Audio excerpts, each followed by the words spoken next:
What's going on, guys? I'm about to talk about this Oliver Anthony album, right? It was crazy. It was it was actually legitimately crazy, fam. I was highly impressed by it. If you don't know who Oliver Anthony is, he went viral for this song, right, that he did.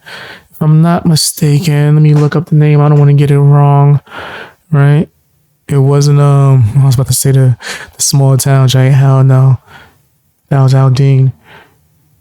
Oliver Anthony, he came out with like this super viral song, right? What was it called? Was it called Richmond, North of Richmond? That might be it. Yeah, I believe so. Right? And it was fire. It was fire. It was talking about like just day-to-day life of you having to struggle and just get up and do your 9 to 5. It was like a real common man, everyday kind of thing, right?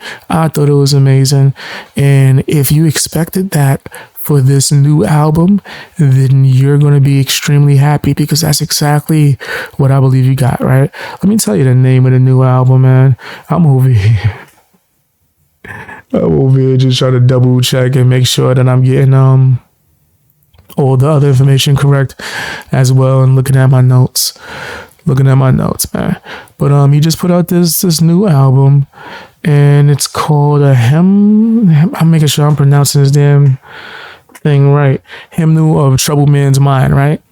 Is I say hymns, but I've never actually said that full word, right? But it's pretty much like a hymn book, gospel, church, right? And that's the extreme theme of his music, if I would say so, overall, if not just this album, right? Even when he's on like tour or doing shows, in the middle of like his performance, he will pull out the Bible and start reading out verses, right? And I'm not mad at that.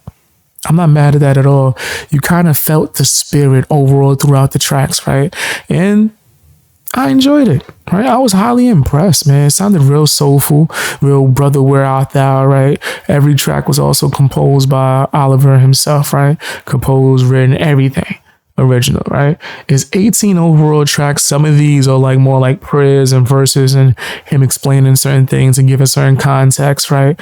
I actually love that. It reminded me of interludes from old school rap and hip hop, right? You don't really see much people doing that, right? So after he does track 1 from I'm not even going to try to mess up how I pronounce that.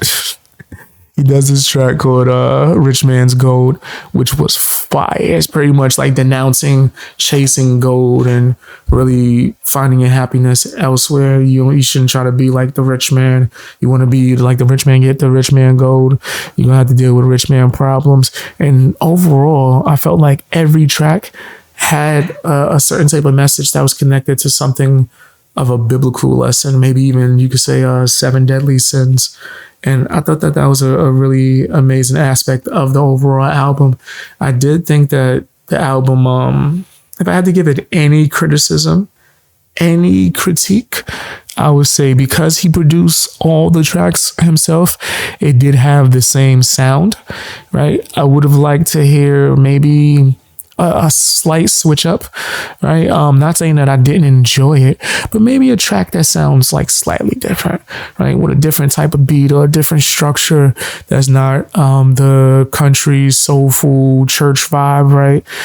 Per se. And I think that overall, that vibe is fire. But when I listen to albums, I do tend to just seek at least one track, at least one that's different. Give me one thing where it's just like, okay, I didn't expect this. I'ma love it. But I'm sure there's a plethora of people that will probably be in the comment section saying, what about this track? What about this? Hey, maybe it needs to grow on me, right? Maybe it needs to grow on me. I listen to it so I can review it, right?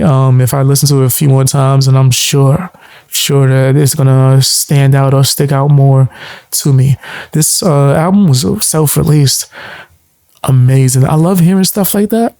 He didn't need to sign with anyone, right? Especially after you went viral on your own and you just put out some dope music.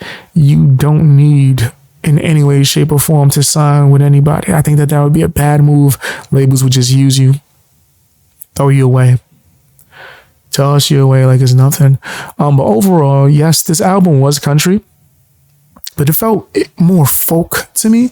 And I know that there's going to be people that's like, what's the difference? you bugging if you say something like that. I do think that there's a difference. They sound close, but straight up country and folk itself, it sounds different as hell. It was given a lot of Johnny Cash vibes, right? And I appreciated that. I super appreciated that. I was kind of surprised, if I'm not mistaken, the song that he went super viral for is not on this album.